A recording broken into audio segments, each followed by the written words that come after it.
오늘은 우리가 성도로서 어떤 삶을 살아가야 하는가라는 제목으로 11번째 말씀 나누고자 합니다. 당시 성도들의 삶은 거류민과 나그네와 같으며 이들 중에 상당수는 사회적 약자, 하층민, 노예와 여성들이 다수를 차지하고 있었습니다. 물론 일부 자유인과 그리고 소상공업자, 그리고 소규모 지주들이 있었지만 대체로 그리했다라는 겁니다. 이들은 황제 숭배가 제도화된 지역에서 살아가고 있었습니다.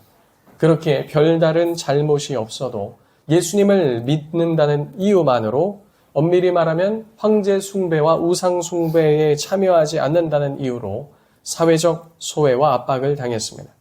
가뜩이나 사회적으로 힘이 없는데 예수를 믿는 믿음으로 인해 더 열악하고 불리한 상황에 직면할 수밖에 없었다는 겁니다. 그리스도인들은 경제적 불이익도 감수해야 했습니다. 일부는 먹고 살기 위해 신앙을 일정 부분 타협한 이들도 있었겠으나 대부분의 성도들은 그 신앙을 지키려다가 심지어는 악행자라는 오해와 멸시까지도 받았습니다. 그러나 그 모든 것은 예수 그리스도를 주와 구주로 고백하는 삶의 증거 중 하나였습니다. 사도 베드로는 이러한 상황 속에서 성도들을 향해 인간의 모든 제도를 주를 위하여 순종하라는 말로 오늘 본문을 시작하고 있습니다. 여기서 말하는 인간의 모든 제도라는 말은 말 그대로 우리가 생각할 수 있는 이 세상의 제도를 말한다고 할 수 있습니다. 다음과 같이 이해를 쉽게 돕기 위해 5가지로 제가 나누어 보았습니다. 첫째는 국가적인 제도이며, 둘째로는 사회적 제도이고, 셋째로는 의료와 복지 제도이며, 넷째로는 가정과 결혼에 대한 제도이고, 5번째로는 지역 공동체에 관련된 규율입니다. 위에 나열한 5가지는 베드로 당시에 모두 뚜렷하게 나타난 것은 아니지만 현대적인 적용까지 고려해서 제가 5가지를 언급드렸습니다. 그럼 우리가 당시 성도들에게 주는 의미를 살펴보기 전에 주를 위해 순종해야 할 이 5가지 제도들을 먼저 생각해 보고자 합니다. 첫째로 국가적인 제도를 말할 수 있습니다. 베드로 서신의 시대적 배경은 로마 제국 치하에 있었습니다. 황제 중심의 제국 정부와 황제의 명령을 집행하는 지방 총독관과 관료 제도가 시행되고 있었습니다. 당시 모든 사람들은 황제가 제정한 법과 명령에 순종해야 했으며 또한 그 법을 시행하는 자들인 총독과 관료들의 권위에 순종해야 했습니다. 로마 황제는 군사, 정치, 행정의 실권을 모두 장악했고 원로원은 명목상의 역할만 하고 있었을 뿐입니다. 실상 예수님 오시기 한 20년 전부터 그보다 훨씬 전에 500년 전까지는 로마의 공화정이 펼쳐지고 있었습니다. 이 공화정이란 권력이 분산된 겁니다. 그래서 원로원 같은 경우에는 이제 입법기구의 역할을 했고 황제는 황제의 역할을 했고 이렇게 균형과 견제를 맞췄는데 BC 한 27년경부터 그리고 AD 467년경까지 로마는 로마 제국주의로 넘어오면서 이제 황제에게 모든 권력이 집중되게 되었습니다. NIV 적용 주석을 쓴 스칸 맨나이트는 어려운 상황 가운데서도 참 자유하게 살아가고 있는 그리스도인들에게 이 땅에 있는 동안 이 땅의 시민으로서 살아야 한다는 것을 권면했다고 설명합니다. 근데 놀랍게도 여러 주석을 보면 그리스도인들은 하여튼 삶의 환경, 상황이 매우 안 좋았습니다. 매우 안 좋았고 실제적으로 그 압박으로 인해 그와 같은 이들 가운데는 육신대로 행하고자 하는 그런 마음의 원망 같은 것이 있었지만 그들은 참으로 자유자로서 이 땅에서 살아가는 겁니다. 실상 우리나라가 이제 경제적이나 상황적으로 어려웠을 때도 마찬가지고요. 세계 대공황이나 이럴 때도 마찬가지입니다. 2차 세계대전이 막 발발하고 이럴 때도 마찬가지고요. 세상 사람들이 삶이 어렵고 힘들면은 어디에 성도들은 큰 소망을 두냐면 이 하늘에 큰 소망을 둡니다. 그러니까 어떤 면에 있어서는 이 땅에 전쟁이 일어나건 어떻게 안 좋은 일이 벌어지건 그냥 하늘을 소망하는 겁니다. 이 당시의 성도들도 마찬가지였습니다. 그래서 이들은 여러 가지 삶의 억압과 여러 힘든 환경 가운데 있었지만 이들의 영혼만큼은 실로 자유했다는 겁니다. 그리스도인들은 삶의 환경은 불리했지만 동시에 누구보다 자유로운 영혼이었기에 그 자유를 가지고 하나님께 순종함과 같이 16절에 보면 하나님께 순종함과 같이 세상 권세와 질서에도 순종할 것을 권면받고 있는 겁니다.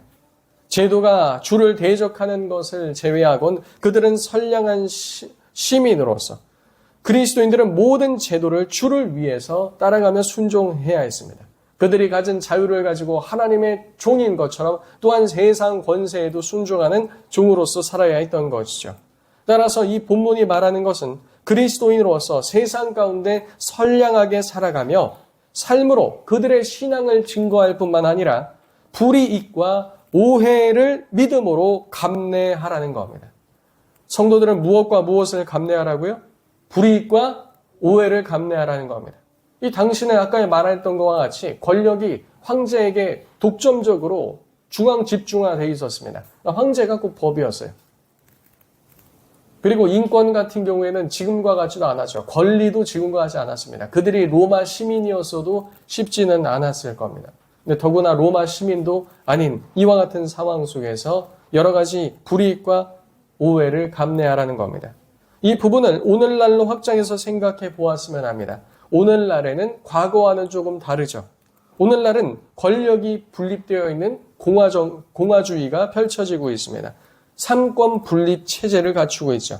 삼권 분립 안에는 입법부인 국회가 있고 행정부인 정부와 지방자치단체, 행정부의 수장인 대통령과 내각, 그리고 지방자치단체의 장들이 있습니다.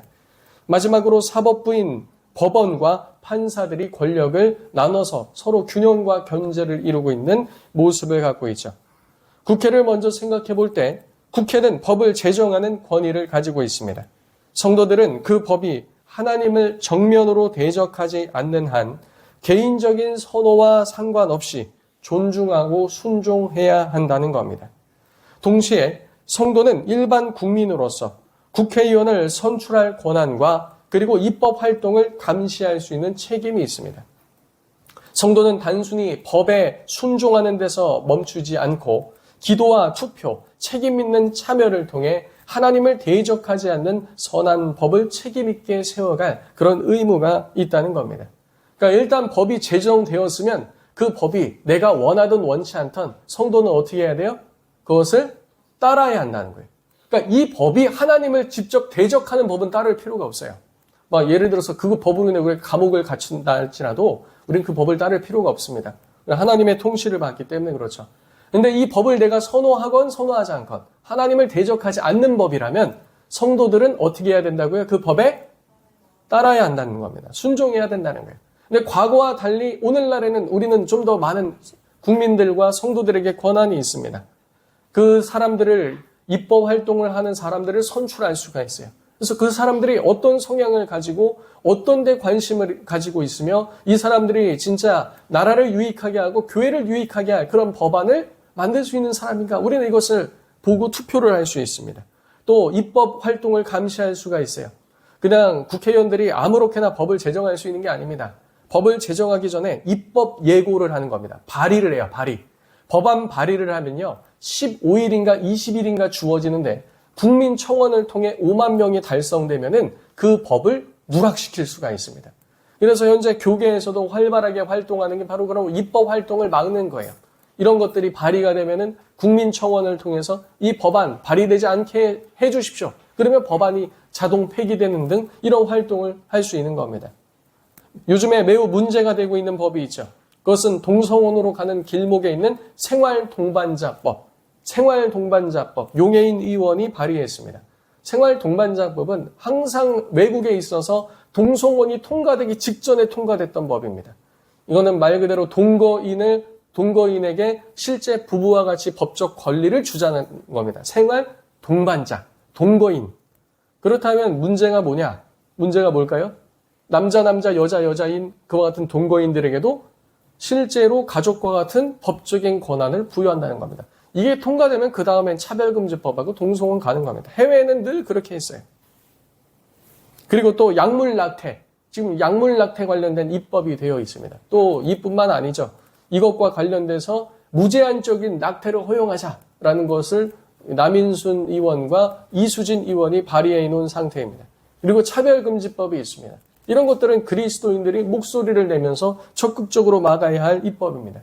현재는 만삭, 태아, 낙태, 반대, 100만 서명 운동이 교계에 이루어지고 있습니다. 제가 그것도 나중에 공유해 드릴 테니 한번 들어가서 성도님들은 성도로서 책임 있게 청원 반대나 이런 목소리를 서명을 함께 해주셨으면 좋겠습니다.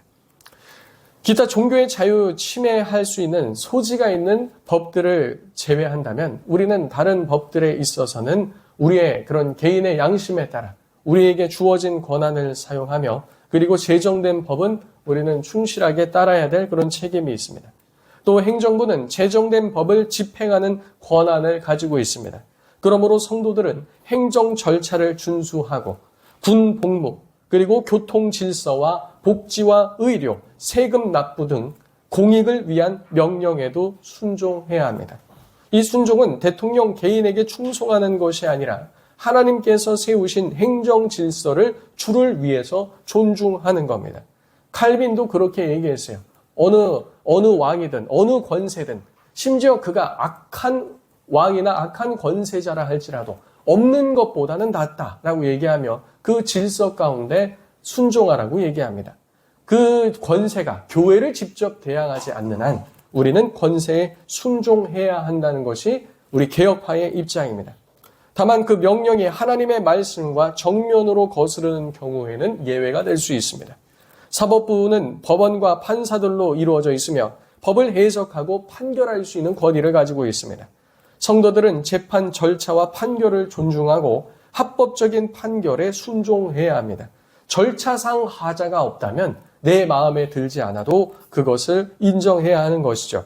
이는 사람의 판단에 순종하는 것이 아니라 하나님께서 세우신 질서를 인정하는 태도입니다. 그러나 만일 판결이 하나님의 뜻과 명백히 충돌한다면 예를 들어서 동성혼 합법화를 한다. 법원에서 망치를 두드렸어요. 어떻게 해야 되죠? 어떻게 해야 됩니까? 저항을 해야 되는 거죠. 법원에서 이렇게 하면 너 처벌받는다. 동성혼 인정 안 하거나 이런 것들 차별하면은 너 처벌받는다. 그럼 어떻게 해야 됩니까? 처벌을 그냥 받으면 되는 거예요. 또 우리나라 법이 어떻습니까? 솜방망이 처벌 아닙니까? 그냥 법대로 처벌받으면 됩니다. 이 모든 것은 질서 유지와 공익을 위한 제도로서 성경이 말하는 순종의 범주에 해당합니다. 이 성경은 이 모든 것을 주를 위하여 순종하라고 말합니다. 누구를 위하여 순종하라고요? 주를 위해서 하는 겁니다. 주를 위해서. 칼빈은 그가 기록한 기독교 강요 제4권 제20장의 국가와 통치라는 부분에서 국가의 통치와 기독교 윤리가 어떻게 상호 연결되어 있는지를 다루고 있습니다. 칼빈은 국가의 통치를 신의 섭리 아래 있는 것으로 보며 칼빈은 국가의 통치를 무엇으로 봤다고요? 신의 섭리 아래 있다고 봤습니다. 그래서 어느 정권이 세워지건 그 모든 것은 누구의 섭리 아래 있는 겁니까? 하나님의 섭리 아래 있는 거예요. 지금 현재 이재명 대통령 정부도 하나님의 섭리 아래 있는 겁니다. 현재 미국의 트럼프 2기 행정부도 누구 섭리 아래 있는 거예요? 하나님 섭리 아래. 옆에 있는 시진핑 정권도 누구 섭리 아래? 하나님 섭리. 위에 있는 북한 김정은 정권도 누구 섭리 아래? 하나님의 섭리 아래. 모든 것이 하나님의 주권과 섭리 아래 있는 것입니다. 그것으로 보며 정의로운 통치가 기독교적 원칙에 따라 이루어져야 함을 강조하고 있는 겁니다. 하지만 그들이 그와 같이 정의롭게 통치하고 안 하고는 하나님의 심판에 달려 있다는 겁니다. 그래서 이 땅에서의 심판이 없다고 끝이 아니죠. 영원하신 하나님의 심판은 언제나 존재하고 있다는 겁니다. 그는 또한 기독교인이 국가의 법과 질서를 존중하고 따르며 필요한 경우 국가를 위해 기도하고 봉사할 의무가 있다고 봅니다. 그래서 우리가 원튼 원치 않든 우리가 좋아하든 좋아하지 않든 우리는 국가를 위해서도 기도하고 봉사할 의무도 있다는 겁니다. 때로는 내가 원하지 않는 정권이 들어선다 할지라도 그 정권에서 이 사람 참 능력 있네 라고 하면서 봉사를 요한다면 성도들은 어떻게 해야 된다? 국가를 위해서 봉사해야 한다는 겁니다. 국방의 의무도 마찬가지죠. 나 마음에 안 드니까 국방의 의무 안 할래. 마음에 안 드니까 국회의원들 요즘 하는 거 마음에 안 드니까 나 세금 안 낼래. 이렇게 하면 됩니까? 안 됩니까? 이렇게 하면 안 된다는 거예요. 칼빈은 모든 정치적 권위가 하나님에 의해 수립된다고 말했습니다. 정부가 사회 질서와 안정을 유지하며 선을 증진시키고 악을 억제하는 하나님의 도구라고 보았다는 겁니다. 따라서 국가 권위에 대한 복종은 하나님에 대한 복종의 일부로 간주됩니다. 칼빈은 교회가 영적인 문제에 최종 권위를 가지며 국가는 세속적인 문제를 다뤄야 한다고 말했습니다. 그래서 교회에 대한 권위는 세상에 있는 게 아니라 어디에 있습니까? 교회 자체에 있다는 겁니다. 그래서 정교 분리의 원칙이라는 게 그거예요. 교회와 세상 권세는 나눠진다가 아니라 세상 권세는 교회를 침해할 수 없다. 이게 정교 분리입니다. 그리고 교회는 세상에 대해서 어떻게 할 수 있는 겁니까? 말할 수 있다. 이게 정교 분리의 기본 원칙이죠. 일부 사람들은 말합니다. 과거 군사 정권 시절에 한국 교회는 침묵하며 오히려 협조했던 그런 모습들에 대해 질타하기도 합니다. 그러나 엄밀히 말하면 그 모든 것은 칼빈주의 전통에 서 있었기 때문에 그렇다는 겁니다. 마침 지난주 수업 시간에 이 내용이 나와서 제가 교수님께 여쭤봤어요. 그러면 과거 군사 정권 때 일부 사람들, 특별히 약간 한국교회에 대해서 비판적인 사람들이 한국교회가 부패했으며 이때 뭐 세상 권력과 타협했다고 말하는데 교수님, 이런 칼빈주의 전통에 의하면 어떻게 봐야 됩니까? 우리가 성경대로 했다라고 이렇게 교수님은 말해요. 근데 그 교수님의 성향은 약간 진보적입니다. 근데 그렇게 말하고 있어요.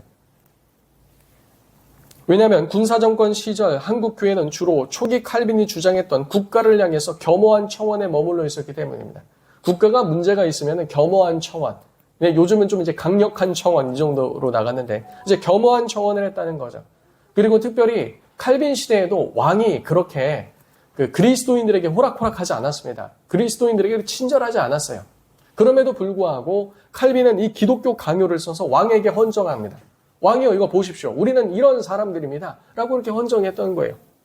그리고 왕이 악하다 할지라도 그 질서에 따라서 왕에게 저항하고 가급적 겸허하게 질서에 따라서 존중하면서 해야 한다고 그렇게 말하였습니다. 그러니까 과거 군사 정권 시절에도 사실 그 군사 정권 그 시절을 어떻게 평가할지 모르겠지만 교회적인 입장에서 봤을 때 군사 정권 시절은 교회에 대해서 그렇게 억압적이지 않았습니다. 뒤에서 교회가 활동할 수 있고 종교가 더 많이 활발하게 나아갈 수 있도록 도왔으며 뭐 조찬기도회부터 해가지고 오히려 그때 당시에 교회가 부흥하던 시기 아니었습니까? 만약 그때 교회를 억압했다면 교회는 저항하며 일어났겠죠. 국민이나 시민들에게 주어진 합법적 표현의 자유와 집회의 자유에 따라서 법이 보호하는 태도 아래 그 저항권을 시행할 수 있는 겁니다. 이러한 저항은 오늘날 교계에서도 흔히 볼 수 있습니다. 법이 허락하는 테두리 가운데 질서 있게 시행하는 것. 이렇게 저항권이 발전하게 된 것은 프랑스에서 기독교인들이 사실 초기 칼빈은 국가의 권세에게 겸허한 청원을 하라고 했습니다. 아무리 악하다 할지라도. 근데 실제로 그렇게 따랐던 많은 프랑스 그리스도인들이 죽게 됩니다. 수많이 숙청을 당하게 돼요. 몇 년에 걸쳐서 계속 죽어나가는 거예요. 그러니까 칼빈도 입장을 바꿨습니다. 저항권. 근데 그 저항권이라고 해도 프랑스 혁명처럼 막 걸게하라 이런 저항이 아닙니다. 주어진 테두리에 따라서 우리에게 주어진 그 권한을 그와 같이 합법적으로 얘기하라는 거죠. 오늘날에는 우리들에게 주어진 게 무엇이 있습니까? 종교의 자유, 표현의 자유, 집회의 자유, 출판의 자유, 여러 언론의 자유 이런 것들이 있어요. 이런 것들을 통해서 하라는 거예요. 막 걸기하고 횃불 들고 죽창 들고 칼 들고 나가서 싸우는 게 아니라 강단에서 그리고 뭐 출판과 그리고 글 쓰는 걸 통해서 마이크를 통해서 유튜브를 통해서 교회가 선지자적인 역할을 하는 게 바로 국민 저항이라는 거죠. 뭐 이런 내용들을 나중에 다뤄볼 기회가 있다면 또 다뤄보도록 하겠습니다. 그러므로 우리는 성경이 말하는 것과 믿음의 선배들이 말한 내용을 듣고 세상에서 하나님께 세우신 질서에 순종하되 주 안에서 순종하며 우리의 역할을 다해야 한다는 겁니다. 두 번째는 사회적 제도도 이 13절에 말하는 모든 제도 가운데 포함되어 있습니다. 이 사회적 제도란 국가가 직접 다스리는 정치행정 권력 구조보다는 사회의 안정적으로 운영되도록 만들어진 하위 구조와 공동체적 질서를 말합니다. 여기에는 교육제도, 군복무제도, 노동과 고용제도, 그리고 의료와 복지제도, 가정과 혼인제도, 지역공동체 규율, 그리고 납세제도도 포함되어 있습니다. 먼저 교육제도에서 학생들은 교칙을 준수하며 믿는 학생들은 교칙을 준수하며 정직하게 시험을 치르고 성실하게 학업에 임하는 태도를 보여야 합니다. 요즘에는 교권이 많이 무너졌다고 합니다. 그러니까 원래는 교사의 권위가 있었어요. 근데 무엇을 많이 높인 겁니까? 학생의 권리를 많이 높인 거예요. 오히려 더 높여버렸어요. 그래서 제 사촌 동생은 초등학교 교사입니다. 1분단, 2분단, 3분단 있는데 한 명은 여기 누워있고 한 명은 돌아다니고 한 명은 창문에 매달려서 밖에다 소리 지르고 있어요. 어떻습니까? 정상적입니까? 혼란 그 자체입니까? 혼란 그 자체예요. 근데 어떻게 뭘 할 수가 없는 거예요. 그런데 학생의 권리가 얼만큼 높아지든 상관없이 믿는 학생들이라면 어떻게 해야 된다는 거예요? 학교에 세워진 그 권세에 복종하고 학칙을 잘 준수하는 그런 모양새를 보여야 한다는 겁니다. 학생에게 학칙을 잘 지키며 또 하나님께서 주신 배움의 기회로 여기며 충실히 임해야 또 선생님을 존경해야 하는 것이죠. 그러나 모든 가르침을 무비판적으로 수용할 수는 없습니다. 예를 들어 무신론적인 진화론이나 성정체성을 뒤흔드는 잘못된 성윤리, 그리고 종교다원주의와 세속주의 등은 우리가 분별해서 배격해야 합니다. 군 복무도 마찬가지죠. 모든 그리스도인 장병들은 병역을 피하려기보다, 그와 같은 병역의 의무가 있는 자들은 병역을 피하려기보다 성실히 감당해야 될 자세가 있습니다. 군 병영 생활 가운데도 부조리와 악한 관습을 근절시키는 역할을 해야 됩니다. 제가 군 생활할 때 그렇게 했습니다. 아주 그 군 부대 안에 있는 부조리를 제 손에서 끊어내려고 선임들한테 욕을 엄청 먹었어요. 그래서 끊어냈습니다.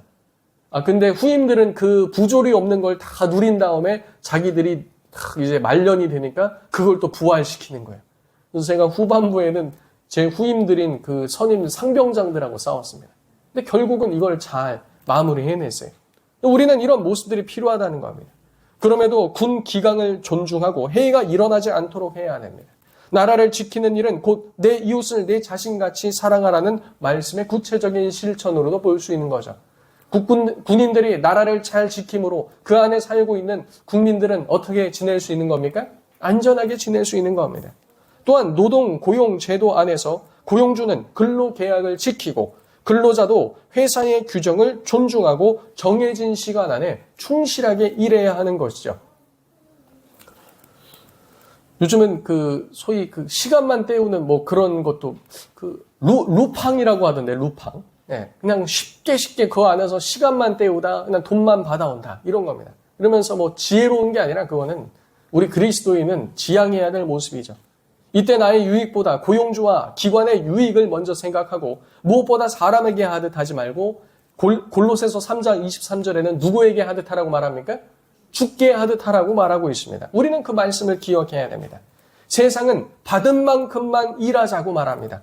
그리스도인들은 하나님 앞에서 정직과 성실을 드러내며 충실하게 일해야 하는 것이죠.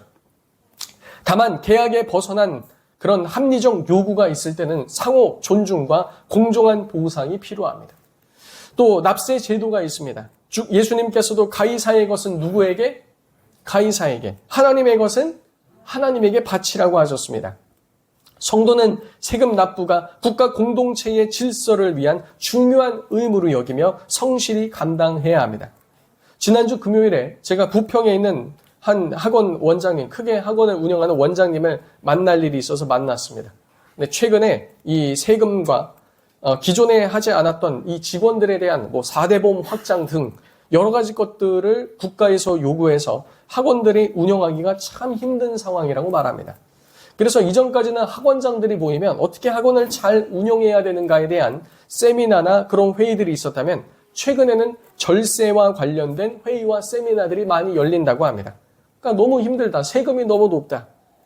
또 여러 직종에 있는 자영업 하시는 분들도 세금이 너무 높아져서 쉽지 않은 그런 시대를 살고 있습니다. 그럼에도 납세는 억울한 짐이 아니라 하나님께서 세우신 권위에 대한 순종이자 사회의 전체의 선을 위한 청지기적인 책임이라는 겁니다. 이번 정부 누구의 손으로 뽑았습니까? 우리의 손으로 뽑았어요. 나는 이재명 정부에게 투표를 하건 투표하지 않건 우리 모두가 뽑은 겁니다. 그러면 모두가 뽑았으면 어떻게 해야 되죠? 모두가 그것을 잘 감당해야 되죠. 본래 큰 정부가 들어서면 세금이 많아지고 작은 정부가 세워지면은 기업에게 많은 또 권한을 쏟아주고 그러면서 노동자는 좀 배제된다 이런 저런 얘기가 있는데 어찌됐건 우리들이 어느 편이 좋다고 선택했으면 그것에 대해서 내가 선택을 했건 내가 선택을 안 했건 함께 감당해야 하는 지혜가 있어야 된다는 겁니다. 기업도 마찬가지예요. 기업에서 오너가 어느 이제 딱 오더를 내렸는데 그게 사업에 투자에 항상 성공합니까? 실패할 수도 있어요. 그러면 우리 사장님이 이렇게 해가지고 괜히 우리애만 이렇게 온팡지게 더 힘들게 됐네 하면서 원망 불평할 게 아니라 어찌됐건 그게 회사 어렵게 하자고 그렇게 선택한 겁니까? 그렇지 않기 때문에 우리는 그 책임을 다해야 되는 거예요. 가정 안에서도 때로는 아빠와 엄마가 어떠한 선택들을 했을 때 남편과 아내가 어떤 선택을 했을 때 우리 가정 어렵게 하고 우리 가정 재정에 구멍 내야지 하면서 선택한 겁니까? 그런 게 아니라는 거예요. 그럴 때는 서로가 다시 협력해서 그 일들을 잘 마무리해 나가는 것이 중요하다는 겁니다.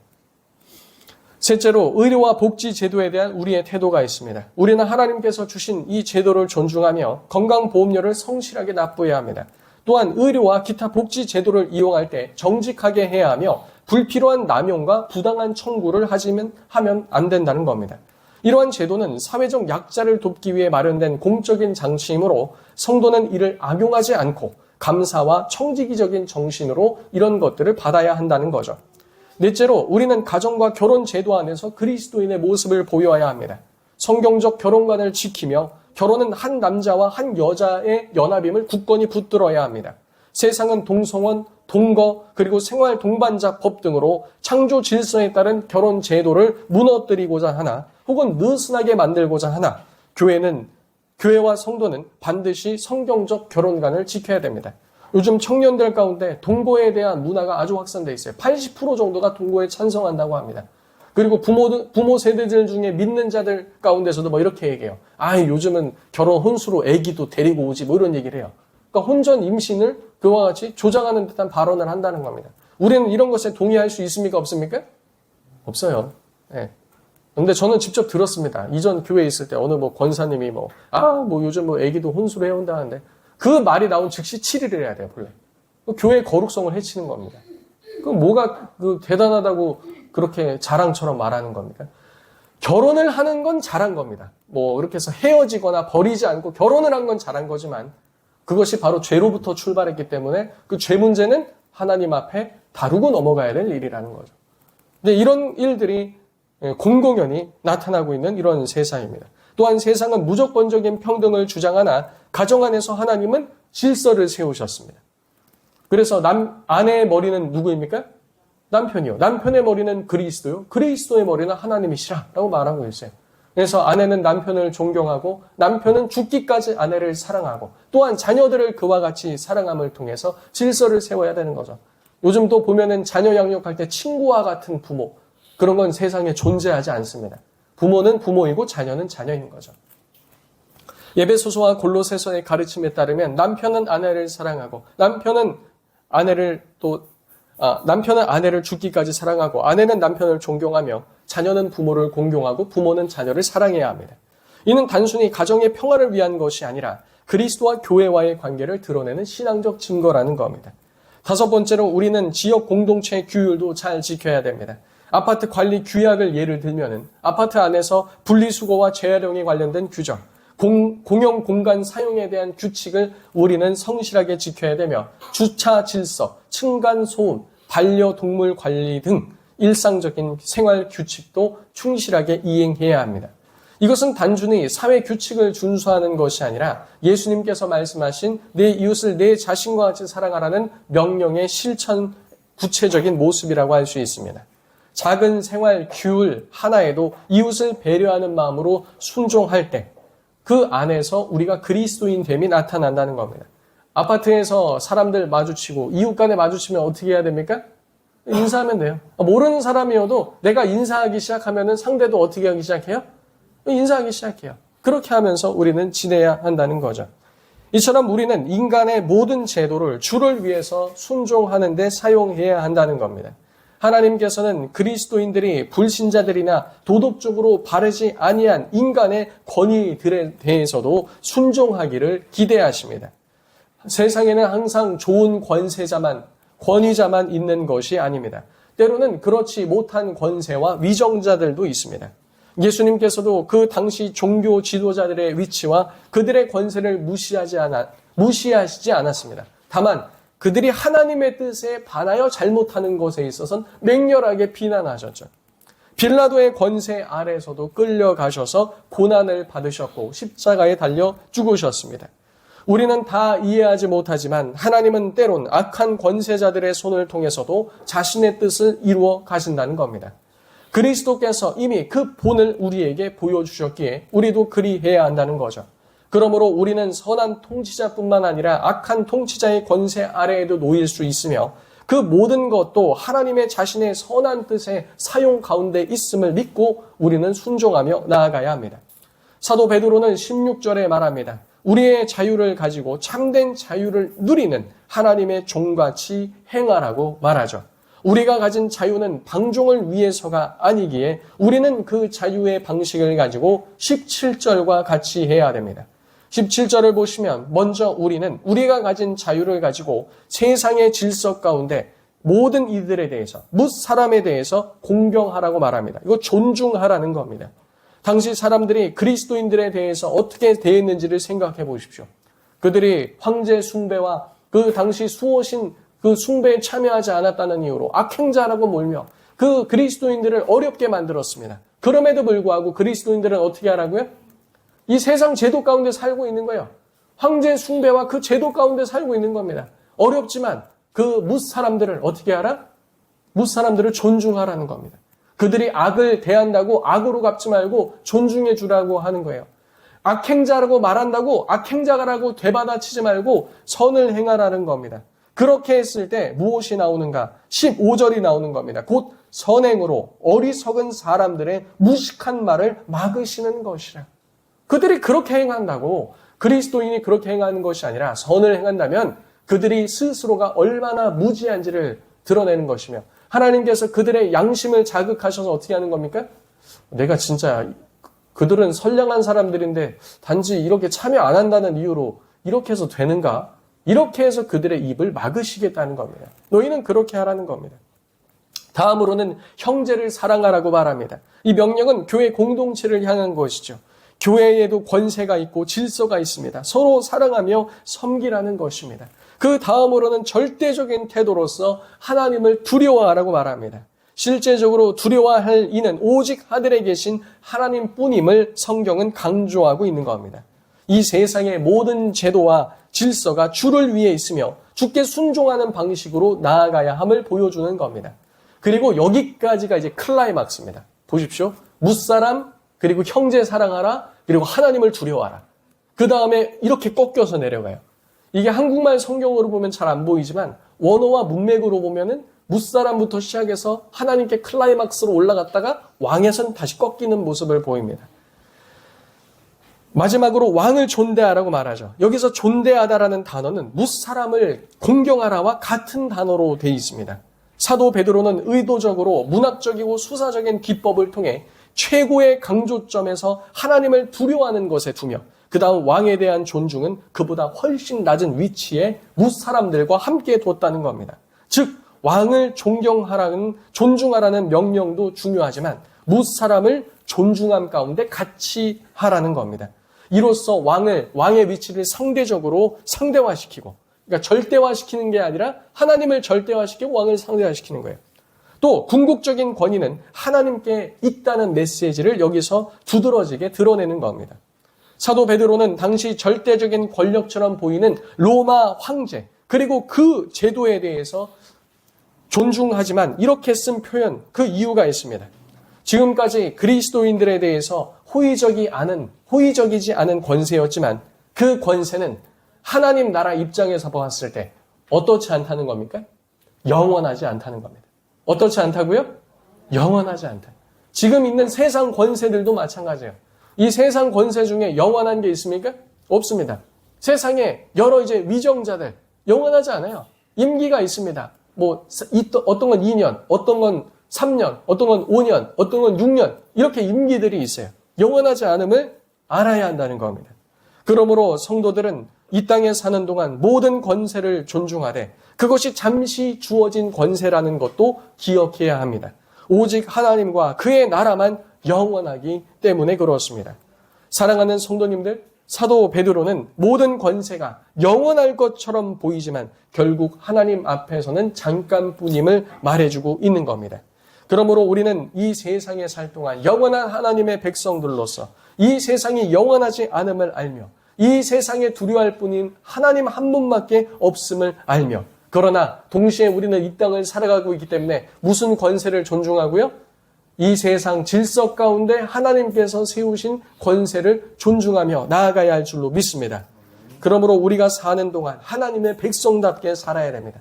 하나님을 모든 것이 하나님을 위해서 있다라는 걸 생각하며 이 세상 위정자조차, 이 세상 법조차, 이 세상 제도조차 하나님의 권세 아래 있음을 우리가 알며 우리는 왕같은 제사장으로서 하나님의 아름다운 덕을 선전하며 살아가는 자들이 되어야 할 줄로 믿습니다. 그와 같이 삶 속에서 하나님 나라 백성으로서 담대하게 그리고 당당하게 세상과 맞서 싸우는 세상 가운데 하나님의 영광을 드러내는 참사랑교회 모든 성도님들 되시길 예수님의 이름으로 축복합니다.